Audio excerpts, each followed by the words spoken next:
The message arrived on a quiet Tuesday morning at the Korean Space Agency's main facility in Daejeon.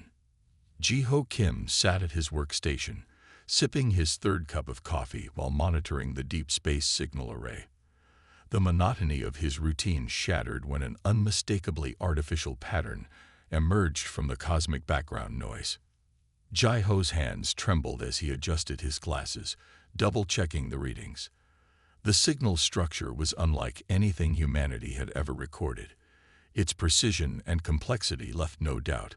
This was a message from an advanced civilization. "Director Yoon, you need to see this immediately," Ji-ho called out, his voice echoing through the control room. Within minutes, the facility buzzed with activity as scientists and analysts crowded around his monitors. The message took 3 days to decode. Ji-ho and his team worked around the clock, fueled by a mixture of excitement and dread as the alien text slowly revealed itself. The translation matrix finally clicked into place early Friday morning, and Ji-ho wished it hadn't. "We, the Axion Collective, have observed your species for the past century," the message began. "Your violent tendencies, tribal conflicts, and destruction of natural resources make you unsuitable for inclusion in the galactic community. The risk you pose to civilized species cannot be ignored. A cleansing protocol has been initiated." The room fell silent as the implications sank in. Humanity's first contact with alien life wasn't a greeting. It was a death sentence. Ji-ho's phone rang. It was his sister in Seoul. "Look outside," she whispered. He rushed to the window, and his heart stopped. Dark shapes descended through the clouds like falling stars, too numerous to count. They moved with mechanical precision, spreading out across the sky in perfect geometric patterns. The first robot landed in a park near the facility. Its metallic frame stood 3 meters tall, bristling with weapons that seemed to defy physics. Its surface shimmered with an energy field that distorted the air around it. More robots touched down across the city, their heavy footsteps sending tremors through the ground. Emergency sirens wailed across Daejeon. People ran screaming as the robots began their methodical advance. Military jets scrambled from nearby bases, only to be swatted from the sky like insects. The robots' weapons fired beams of concentrated energy that cut through buildings and vehicles with terrifying ease. Ji-ho watched in horror as decades of science fiction became reality in the worst possible way. His team frantically recorded data about the invaders, noting their movements and capabilities. Even in crisis, the scientist in him couldn't help analyzing the enemy. "They're too perfect," he muttered, watching the robots move in formation. "Too rigid." Something about their behavior nagged at his thoughts, but before he could pursue it, an explosion rocked the building. The facility's security systems activated, blast doors slamming shut as smoke filled the corridors. Through the chaos, Ji-ho grabbed his laptop and critical data drives. If humanity was going to survive, they needed every bit of information about these mechanical invaders. As he evacuated with his colleagues, Ji-ho noticed something curious. The robots followed exact patterns in their destruction, like a computer program running on loops. There was no adaptation, no real tactical thinking, just precise, predetermined actions. The Korean military arrived in force, filling the air with missiles and artillery fire. But conventional weapons seemed useless against the robots' energy shields. The machines advanced relentlessly, their synchronized movements resembling a deadly dance. By sunset, much of Daejeon was in ruins. Similar reports came in from cities worldwide. The Axion Collective's cleansing protocol was devastatingly efficient. Yet Ji-ho couldn't shake the feeling that he'd seen a weakness, something in the robot's perfect, predictable behavior that might offer hope. As he huddled with survivors in an underground shelter, Ji-ho began typing his observations into his laptop. The robot's actions were too structured, too programmed. And anything programmed could be understood, could be predicted, could be beaten. "They think we're too violent and chaotic," he said to no one in particular. "Maybe that's exactly what we need to be." The first day of humanity's greatest crisis was ending, but Jae-ho Kim had already started planning how to fight back. Sometimes, he thought, the most dangerous opponent isn't the strongest. It's the one you don't understand. Above ground, the robots continued their implacable advance under darkening skies, unaware that their very perfection might become their greatest weakness against humanity's chaotic, adaptable nature. Van Nul Park stood at the command center's main window, watching Seoul burn. The evening sky glowed orange with fires as robot invaders methodically destroyed the city. As the head of military intelligence, she had seen many battles, but nothing like this. Screens around her displayed similar scenes from across Asia. In Tokyo, Beijing, Bangkok, everywhere the story was the same. Humanity's most advanced weapons couldn't penetrate the robot shields. Fighter jets exploded mid-air, tanks crumpled like paper toys, and missile strikes dissipated harmlessly against their energy barriers. But Hae-Newell noticed something others had missed. While reviewing footage from multiple cities, she saw patterns emerging. The robots moved in precise formations, attacked specific targets in the same order, and even rotated their weapons using identical angles. It wasn't just similar, it was exactly the same. She called Taiwan Lee, the military's top strategist.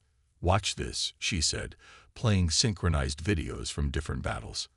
"See how they all turn left after destroying communications towers, how they pause for exactly 3 seconds before engaging new targets."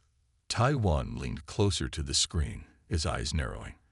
"They're following a script," he said slowly, "like a computer program with no room for variation." Their discussion was interrupted by another wave of explosions. Through the reinforced windows, they watched a squadron of robots march down the streets of Seoul. Their movements were perfectly coordinated, almost beautiful in their deadly precision. "Look there," Hae-Newell pointed excitedly. A civilian truck had crashed into a building, blocking the robot's path. Instead of stepping over or around it, the entire squadron stopped, turned around, and took an alternate route. The exact same alternate route taken by robots in similar situations in other cities. Taiwan started pulling up more battle footage. They spent hours analyzing robot movements, mapping patterns, and documenting recurring behaviors. Every discovery reinforced their theory. These weren't thinking machines. They were sophisticated but rigid programs. They can't improvise, Hae-Newell realized. They're following complex but fixed protocols. She grabbed her tablet and started drafting a report. If they could predict the robots' responses, they might find ways to use their programming against them. A general burst into the room. "We're evacuating command.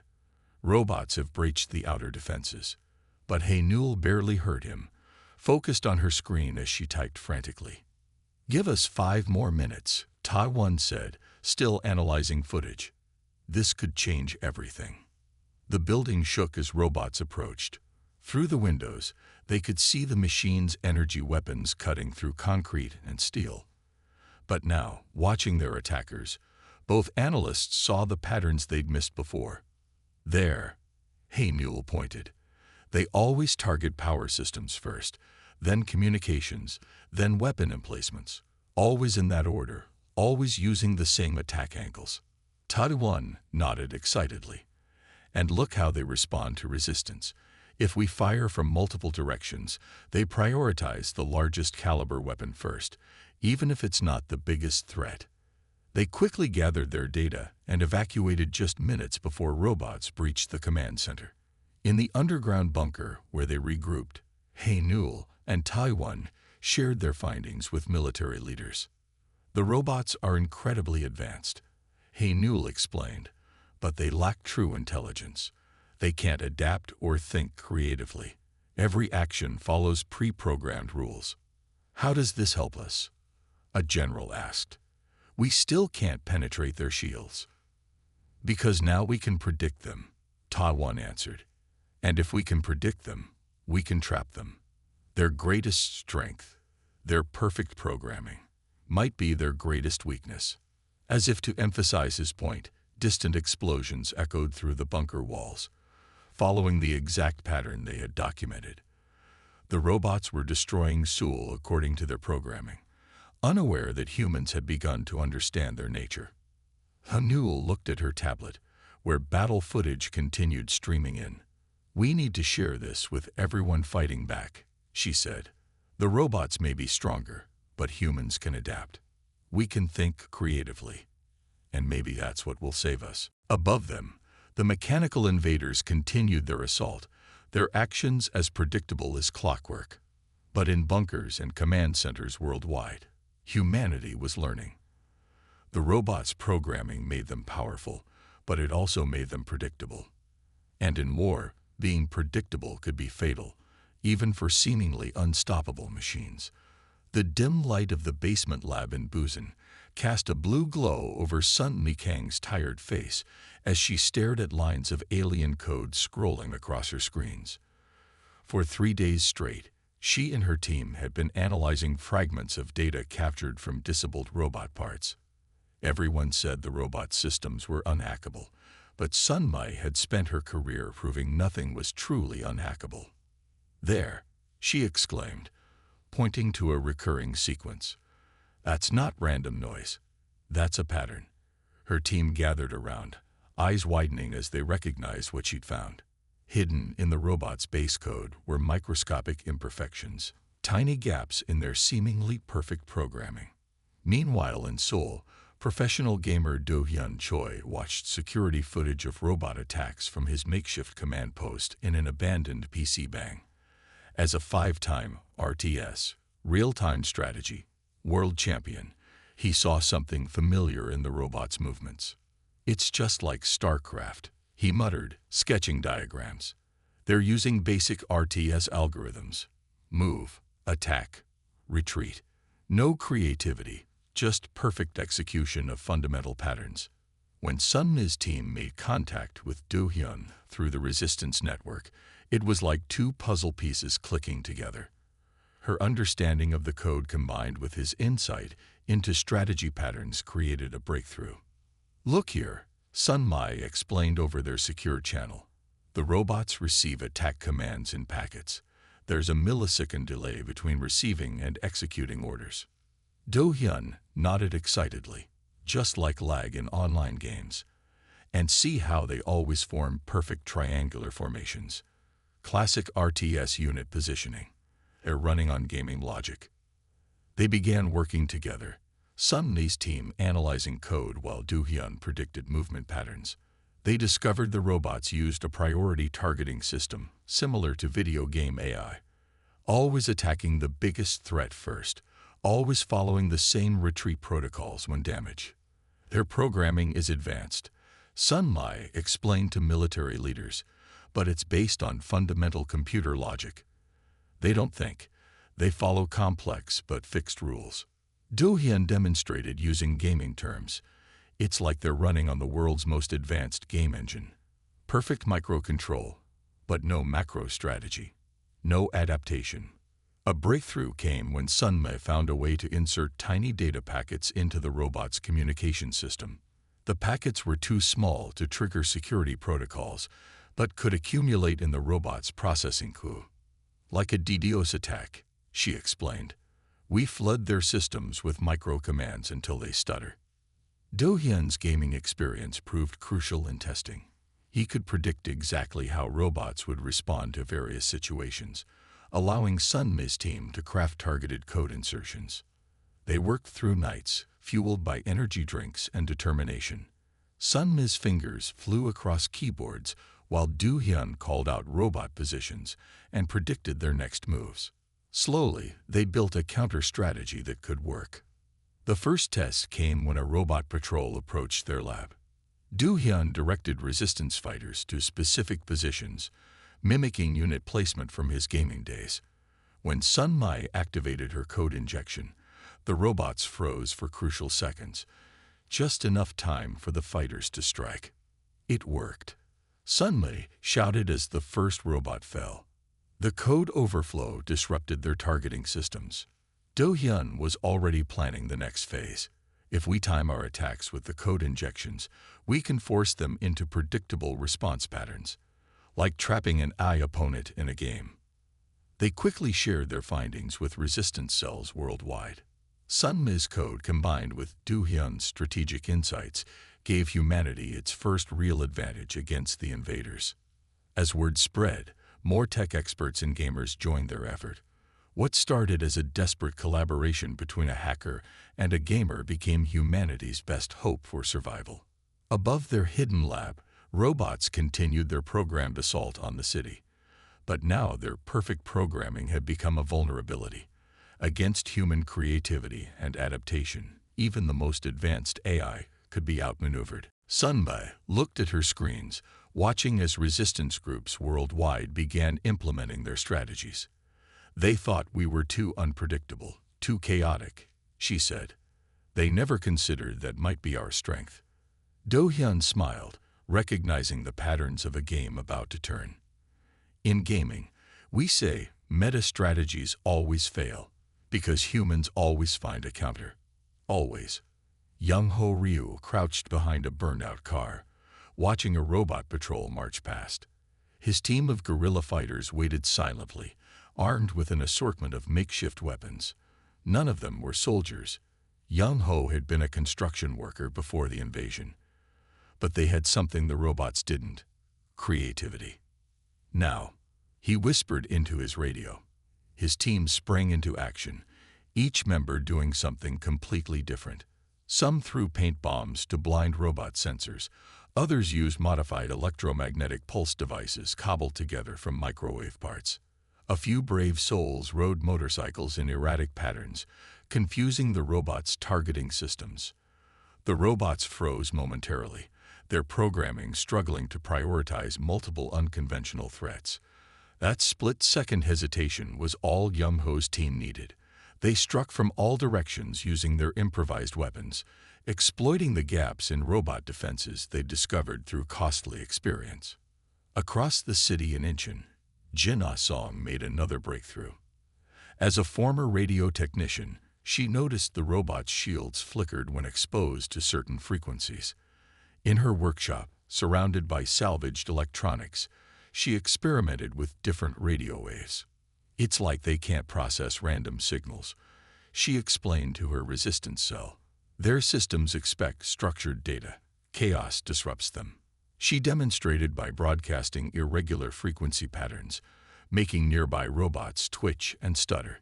Young-ho's team quickly incorporated Jin Ah's discovery into their tactics. They mounted old radio equipment on vehicles, broadcasting scrambled signals while attacking. The robots couldn't maintain their shields and processed the confusing inputs simultaneously. The resistance fighters learned to be unpredictable. They never used the same tactic twice. One day they'd attack with electromagnetic pulses, the next with sound waves, then with physical obstacles placed in seemingly random patterns. The robots couldn't adapt to methods that followed no logical pattern. During one raid, Young-ho's team scattered thousands of mirrors across a street. The reflected sunlight created countless false targeting points, overwhelming robot sensors. While the machines tried to process the visual chaos, resistance fighters struck from underground tunnels. Jin Ah continued refining her frequency disruption techniques. She discovered that playing multiple radio stations simultaneously at specific wavelengths could create temporary dead zones in robot communication networks. Her noise bombs became essential tools for the resistance. They expected us to fight like them, Young-ho told his team after another successful ambush.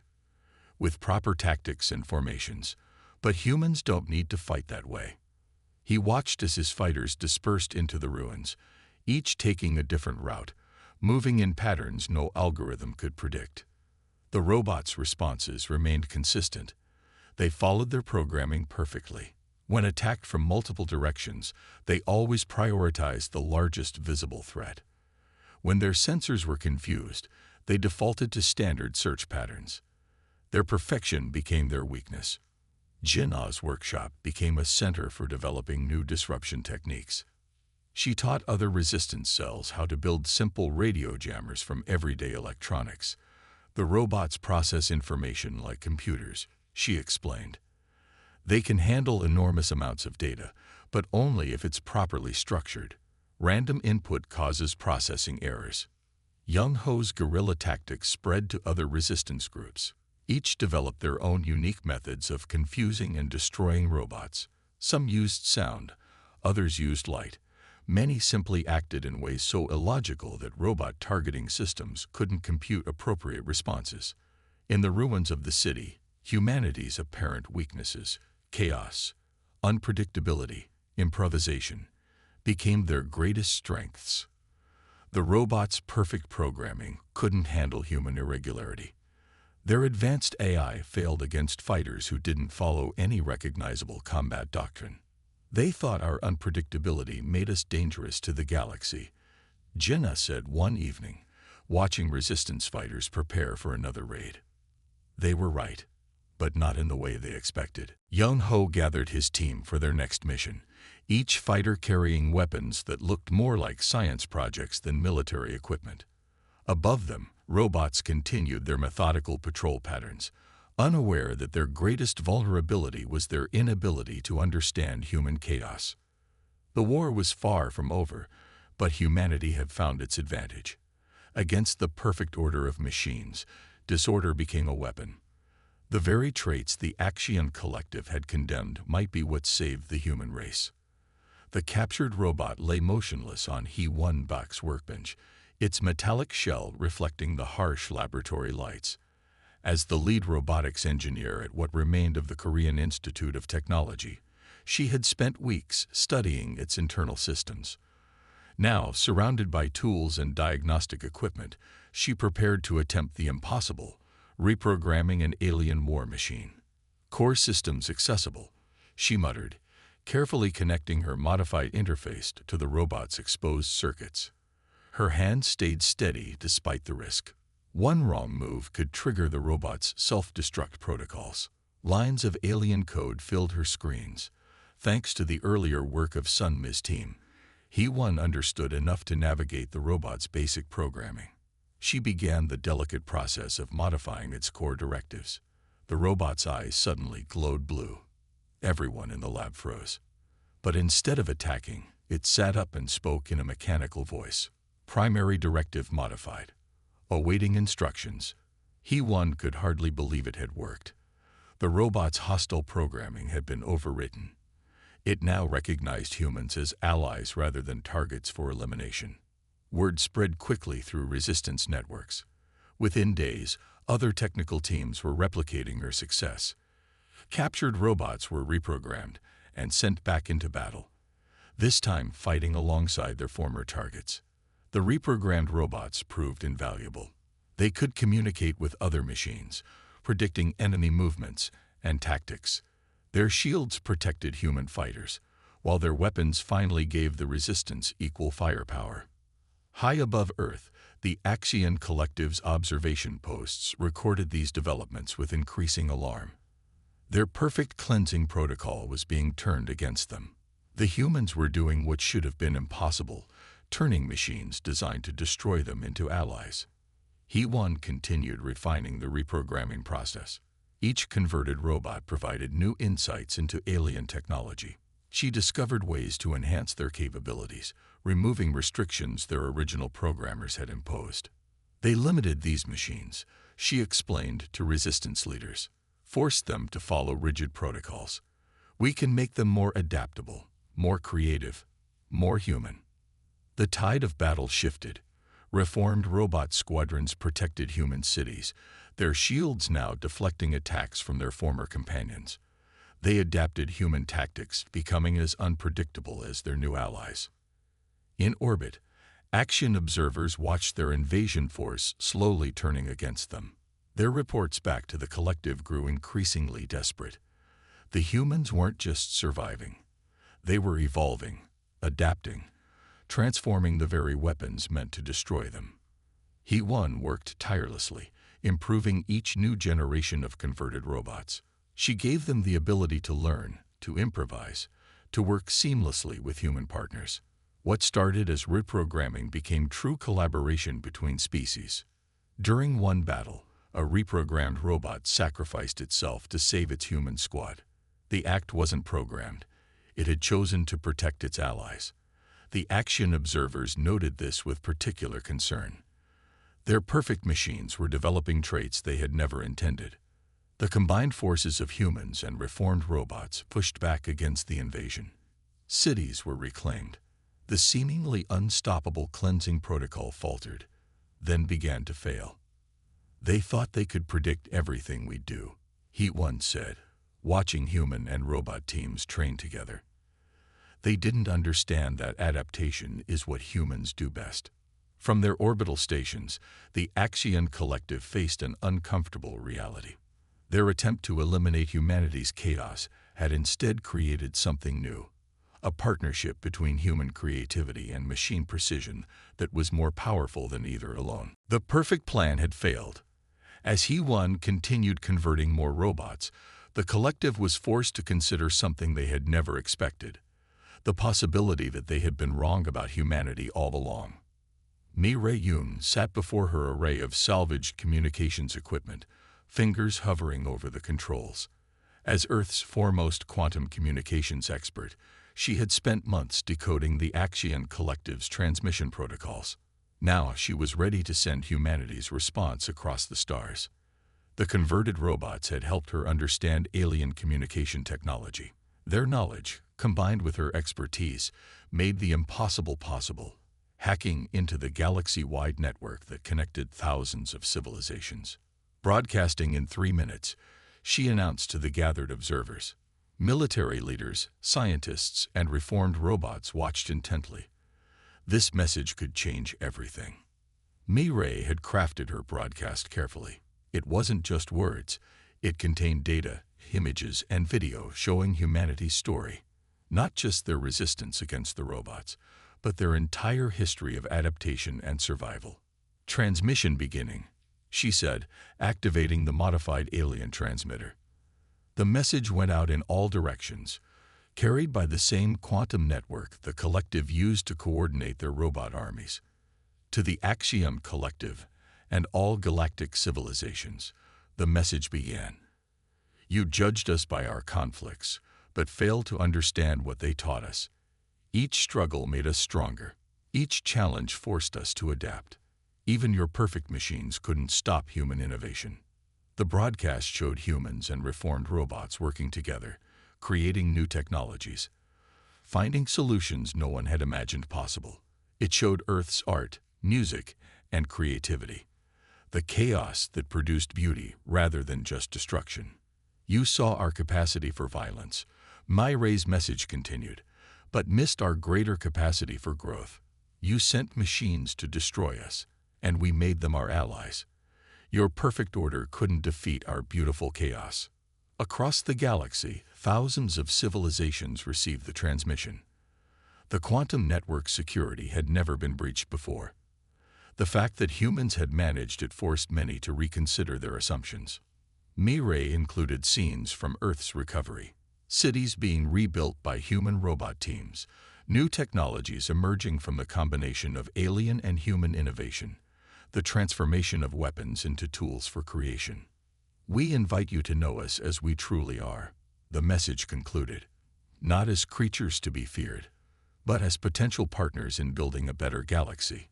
We offer not perfect order, but perfect adaptation, not unwavering stability, but unlimited potential. In their orbital stations, Axion observers watched their communication networks light up with responses from other civilizations. Many were intrigued by humanity's unexpected demonstration of capability. Others were alarmed that their supposedly secure networks had been breached. Mi-Ray kept broadcasting, sending more evidence of human ingenuity. She showed how Earth's apparent weakness, its diversity and unpredictability, had produced solutions the collective's perfect logic couldn't imagine. The reformed robots added their own data to the transmission, explaining how human chaos had improved their capabilities beyond their original programming. They testified that working with humans had made them more effective, not less. Your judgment was based on fear, Mi-Ray's message declared. We ask you to replace fear with understanding. See what we can become together. The response from the galaxy was immediate and overwhelming. Countless civilizations began discussing humanity's potential. The collective's decision to cleanse Earth was questioned openly for the first time. Mayray watched the incoming responses on her screens, hope rising. Humanity's message was being heard. Their adaptability, their creativity, their determination to survive. It was changing minds across the stars.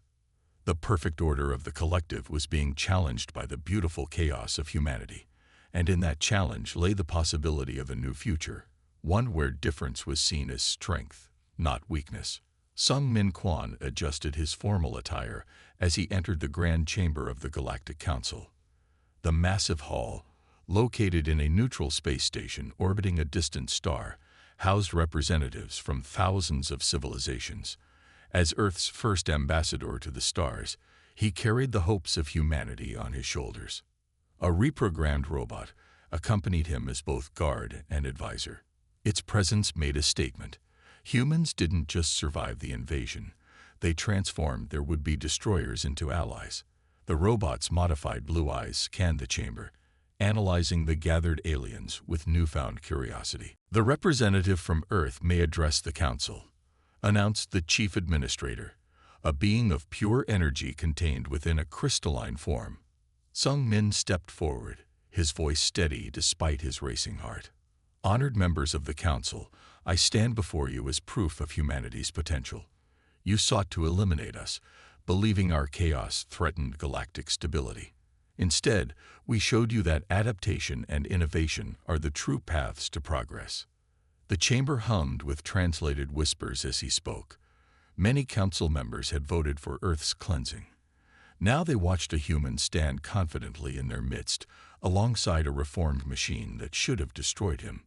"We turned weapons into tools, enemies into friends," Sung Min continued.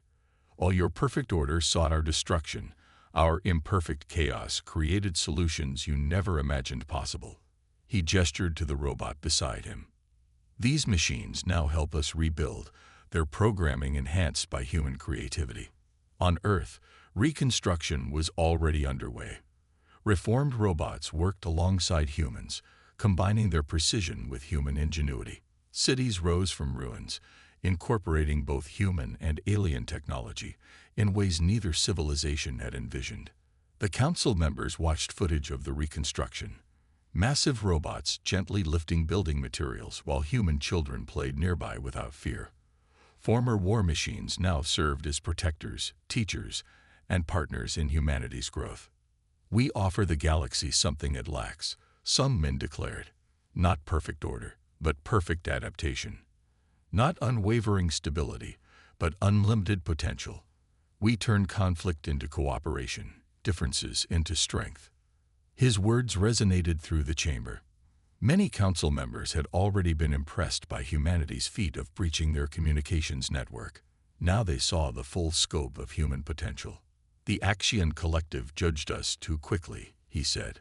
"They saw our conflicts but missed their meaning. Every challenge makes us stronger.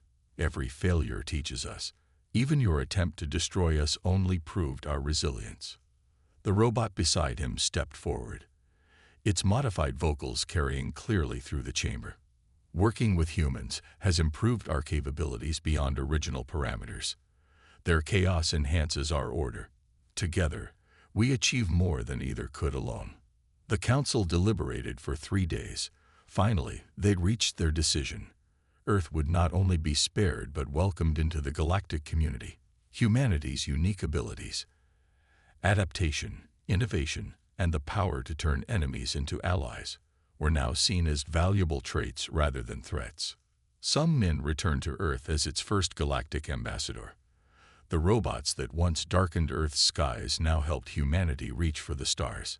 Schools, hospitals, and research centers were built incorporating both human and alien knowledge. The galaxy learned an important lesson. Perfect order wasn't always the answer. Sometimes chaos, properly channeled, could create something even better. Humanity's greatest weakness had become their greatest strength, and the stars themselves had opened to their potential. As Sung Min watched humans and robots working together to build Earth's first faster-than-light ship, he smiled. The future they were creating wasn't perfect, but that's exactly what made it beautiful.